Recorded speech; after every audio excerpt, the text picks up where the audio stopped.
வணக்கம். நீங்கள் இணைந்திருப்பது சமூகத்தின் மதிய நேர பிரதான செய்திகளோடு இணைந்து கொள்ளும் நான் டோரின் புஷ்பராஜா. விரிவான செய்திகளுக்குள் செல்வதற்கு முன்னதாக முதலில் தலைப்பு செய்திகள். இரு பேருந்துகள் நேருக்கு நேர் மோதி கோர விபத்து, 25 பேர் காயம். அதிகாலையில் சம்பவம். அமெரிக்காவுடனான இறக்குமதி வரி குறைப்பு விவாதம் இறுதி கட்டத்தில். கல்வி சீர்திருத்தம் மாணவர்கள் மீதான சுமையை மேலும் அதிகரிக்கும், எச்சரிக்கும் ஜோசப் ஸ்டாலின். சிறுவர்களை கைபேசிகளை கையாளுவதற்கு பெற்றோர் அனுமதிக்க கூடாது, அமைச்சர் எச்சரிக்கை.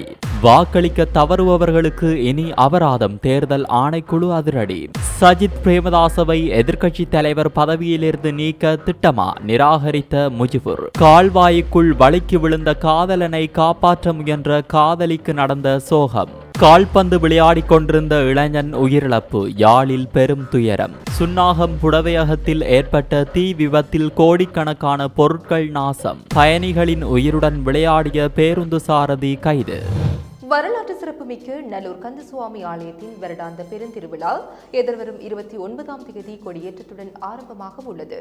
மகோற்சவத்தினை முன்னிட்டு நெல்லையம்பதி அலங்கார கந்தன் தேவஸ்தான வளாக சுற்றாடல் பகுதியில் பந்தல் நாட்டிலும் செங்குத்தா பரம்பரை சார்ந்தவர்களுக்கான காளாஞ்சி வழங்கும் நிகழ்வும் இன்று நடைபெற்றது. கருவறையில் வீற்றிருக்கும் அலங்கார வேலனுக்கு விசேட அபிஷேக ஆராதனைகள் இடம்பெற்றது. காலை 8:30 மணி சுப நேரத்தில் தேவஸ்தான பிரதம குரு வைகுந்த குருக்கள் தலைமையிலான சிவாச்சாரியார்கள் நெல்லையம்பதி அலங்கார கந்தன் தேவஸ்தான வளாக சுற்றாடல் பகுதியில் பந்தல் நாட்டி வைத்தனர். தொடர்ந்து மாட்டு வண்டி மூலமாக சென்று செங்குத்தா பரம்பரை சார்ந்தவர்களுக்கான கலாஞ்சியும் மகோற்சவ நாளிதழினையும் வழங்கி வைத்தனர். இதில் பக்தர்கள் பலரும் கலந்து கொண்டனர். 25 நாட்கள் இடம்பெறும் மகோற்சவமானது எதிர்வரும் 29ஆம் தேதி கொடியேற்றத்துடன் ஆரம்பமாக 22/8/2025 அன்று கொடியிறக்கத்துடன் நிறைவடையும் என்பது குறிப்பிடத்தக்கது.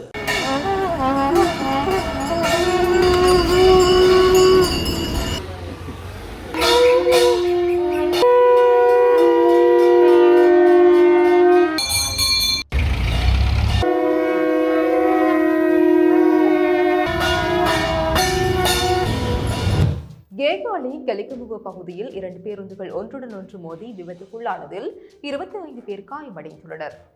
தனியார் பேருந்தொன்றும் இலங்கை போக்குவரத்து சபைக்கு சொந்தமான பேருந்துமே இவ்வாறு விபத்துக்குள்ளாகியுள்ளது. இன்று அதிகாலை 5 மணியளவில் இந்த விபத்து இடம்பெற்றுள்ளது. வெரகொடவில் இருந்து கேகாலை நோக்கி பயணித்த இலங்கை போக்குவரத்து சபைக்கு சொந்தமான பேருந்தும் கேகாலையிலிருந்து இரத்தினபுரி நோக்கி பயணித்த தனியார் பேருந்து ஒன்றுமே இவ்வாறு நேருக்கு நேர் மோதி விபத்துக்குள்ளானதாக போலீசார் தெரிவித்தனர். விபத்தில் காயமடைந்தவர்கள் சிகிச்சைகளுக்காக கேகாலை மற்றும் வரக்காபொல மருத்துவமனைகளில் அனுமதிக்கப்பட்டுள்ளனர். விபத்து தொடர்பான மேலதிக விசாரணைகளை கேகாலை போலீசார் முன்னெடுத்து வருகின்றனர்.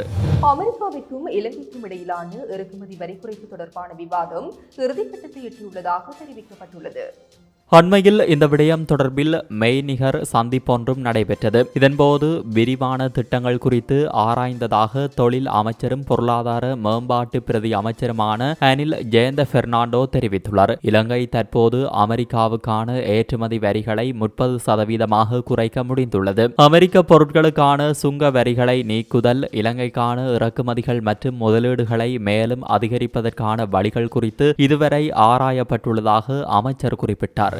ஜாழ்ப்பாணம் நாவந்துறை பகுதியில் கால்பந்து விளையாடிக் கொண்டிருந்த இளைஞன் மீது கொள்கம்பம் விழுந்ததில் அவர் பரிதாபமாக உயிரிழந்துள்ளார். சம்பவத்தில் 29 வயதுடைய யுவராஜ் செபஸ்தியாம்பிள்ளை என்பவரே இவ்வாறு உயிரிழந்துள்ளார். இந்த சம்பவம் நாவாந்துறை சென்ட் மேரிஸ் விளையாட்டுக் கழக மைதானத்தில் நேற்று மாலை இடம்பெற்றுள்ளது. விபத்தின் போது படுகாயமடைந்த நபர் யாழ்ப்பாணம் போதனா வைத்தியசாலையில் அனுமதிக்கப்பட்ட நிலையில் சிகிச்சை பலனின்றி உயிரிழந்துள்ளார். இந்த சம்பவம் அப்பகுதியில் பெரும் துயரத்தை ஏற்படுத்தியுள்ளது. இந்த சம்பவம் தொடர்பில் போலீசார் விசாரணைகளை முன்னெடுத்துள்ளனர். சுன்னாகம் பகுதியில் உள்ள புடவையகத்தில் ஏற்பட்ட தீ விபத்தில் 1,25,00,000 ரூபாய் பெறுமதியான பொருட்கள் தீயில் எரிந்து நாசமானதாக தெரிவிக்கப்படுகின்றது. இந்த சம்பவம் நேற்று முன்தினம் இரவு இடம்பெற்றுள்ளது. இதுகுறித்து மேலும் தெரிய வருகையில், குறித்த கடையில் வியாபாரம் நிறைவடைந்த பின்னர் பணியாளர் ஒருவர் கடையை பூட்டிவிட்டு வீடு சென்றுள்ளார். அங்கு சுவாமி படத்திற்கு ஏற்றிய தீபத்தில் இருந்து தீப்பற்றி கடை எரிந்து நாசமாகியது. இது குறித்து சுன்னாகம் போலீஸ் நிலையத்தில் முறைப்பாடு பதிவு செய்யப்பட்டது. சுன்னாகம் போலீசார் விசாரணைகளை மேற்கொண்டு வருகின்றனர். யாழ்ப்பாணம் காரிநகர் கசூரினா கடற்கரை அண்மித்த பகுதிகளில் நேற்றிரவு பரவிய தீ கட்டுப்பாட்டிற்குள் கொண்டுவரப்பட்டுள்ளது. நேற்றிரவு 9 மணியளவில் கசூரினா கடற்கரை மற்றும் அதனை அண்மித்த பகுதிகளில் உள்ள சவுக்கு மரங்கள், பனை மரங்கள், புட்கள் ஆகியவற்றில் தீ பரவியுள்ளது. இதனை அறிந்த பிரதேச மக்கள் போலீசாருக்கும் கடற்படையினருக்கும் தகவல் வழங்கியதை அடுத்து அங்கு சென்ற போலீசார், கடற்படையினர், பிரதேச சபையினர் பவுசர்கள் மூலம் தீயை கட்டுப்படுத்தும் முயற்சியில் ஈடுபட்டனர். அதிகாலை 2 மணியளவில் தீ கட்டுப்பாட்டிற்குள் கொண்டுவரப்பட்டது. இதன்போது பெருமளவான மரங்கள் தீயினால் எரிந்து நாசமாகியது. தீப்பரவலுக்கான காரணம் அறியப்படாத நிலையில் ஊர்காவல்துறை போலீசார் மேலதிக விசாரணைகளை மேற்கொண்டுள்ளனர். 2026ஆம் ஆண்டில் ஆரம்பிக்கப்படவுள்ள கல்வி சீர்திருத்தங்கள் மாணவர்கள் மீதான சுமையை மேலும் அதிகரிக்கும் என இலங்கை ஆசிரியர் சங்கத்தின் பொதுச் செயலாளர் ஜோசப் ஸ்டாலின் கூறியுள்ளார்.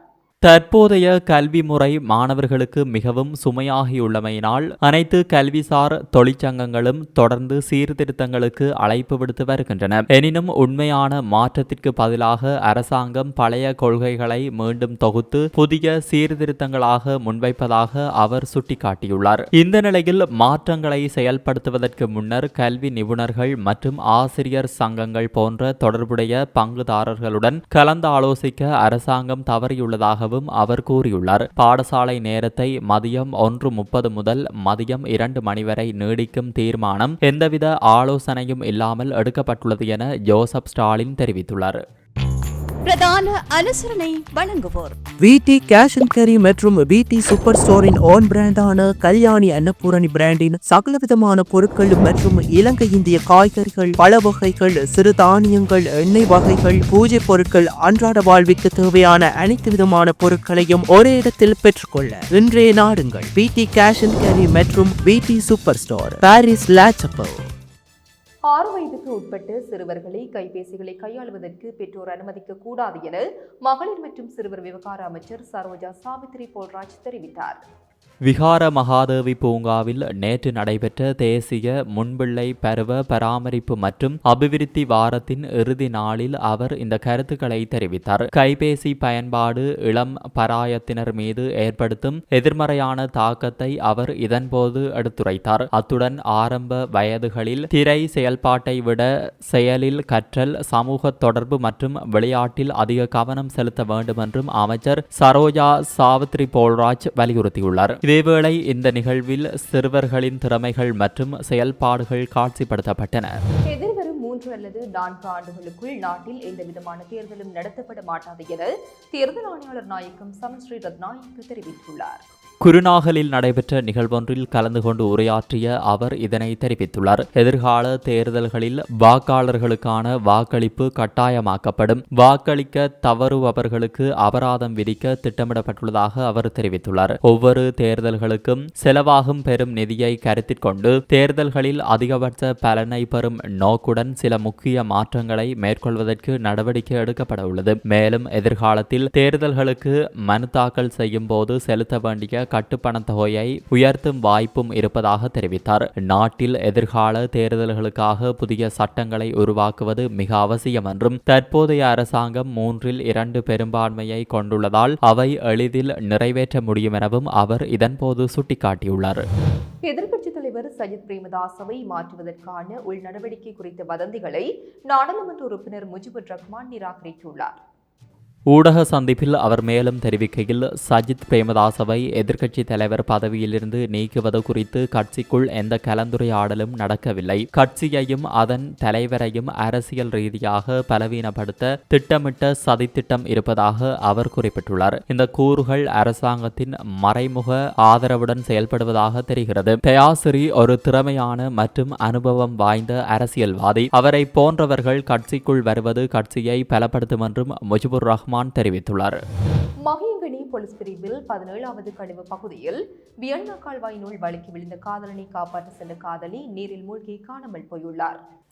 ரஜரட்ட பல்கலைக்கழகத்தை சேர்ந்த 26 வயது மாணவியே இவ்வாறு நீரில் மூழ்கி காணாமல் போயுள்ளார். இந்த சம்பவம் நேற்று மாலை 5 மணியளவில் இடம்பெற்றுள்ளதாக போலீசார் தெரிவித்தனர். கால்வாயில் நீரோட்டம் அதிகரித்து காணப்பட்ட நிலையில் குறித்த இருவரும் கால்வாய் ஓரமாக நடந்து சென்ற போது அந்த இளைஞன் திடீரென தவறி விழுந்துள்ளார். இதன்போது அவரது காதலி அவரை காப்பாற்ற கையை நீட்டியுள்ளார். பின்னர் அவரும் கால்வாய்க்குள் விழுந்துள்ளார். பின்னர் அப்பகுதியூடாக மகியங்கனை போலீஸ் பயிற்சி பாடசாலைக்கு சென்ற அதிகாரி அதிகாரியும் அவரது மனைவியும் விரைந்து செயல்பட்டு கால்வாய்க்குள் குதித்து இளைஞனை காப்பாற்றினர். ஆனால் அவர்களால் அந்த யுவதியை கண்டுபிடிக்க முடியவில்லை. ஹம்பாந்தோட்டை பகுதியை சேர்ந்த காதலன் பல்கலைக்கழகத்தில் இருந்து காதலியான மாணவியை அழைத்து கொண்டு அவரது வீட்டில் இறக்கி விடுவதற்காக சென்ற போதே இந்த சம்பவம் இடம்பெற்றுள்ளது. இந்த நிலையில் குறித்த மாணவியை தேடும் பணி இடம்பெற்று வருவதாக போலீசார் தெரிவித்தனர்.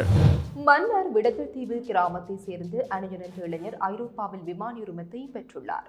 குறித்த இளைஞன் தனது ஆரம்ப கல்வியை மன்னார் லூயிஸ் முன்பள்ளியிலும் அதனைத் தொடர்ந்து புனித சவேரியார் ஆண்கள் கல்லூரியிலும் கற்றார். தொடர்ந்து உயர்கல்விக்காக பின்லாந்து சென்று அங்கு மின்னியல் மற்றும் தானியங்கி தொழில்நுட்பத்தில் தொழில் சார்ந்த உயர்நிலை 2ஆம் நிலை தரத்தின் தகுதியையும் மின்னியல் பொறியியலாளர் பட்டத்தையும் பெற்றுள்ளார். மேலும் ஸ்பெயினின் பர்ஹோஸ் நகரிலுள்ள ஃப்ளைபை ஏவியேஷன் அகாடமியில் இணைந்து ஏர்லைன்ஸ் போக்குவரத்து விமான உரிமத்தில் ஒருங்கிணைந்த பாடநெறி அனைத்து தேர்வுகளிலும் தேர்ச்சி பெற்று ஐரோப்பிய ஒன்றிய விமான பாதுகாப்பு நிறுவனத்தின் விமானங்களுக்கான வணிக விமானி உரிமத்தை பெற்றுக்கொண்டார். தலைமை விமானியாக செயல்படவுள்ள மன்னார் இளைஞனுக்கு மன்னார் சமூகம், உறவினர்கள் உள்ளிட்ட பலரும் சமூக வலைதளங்களில் வாழ்த்துக்களை தெரிவித்து வருகின்றனர்.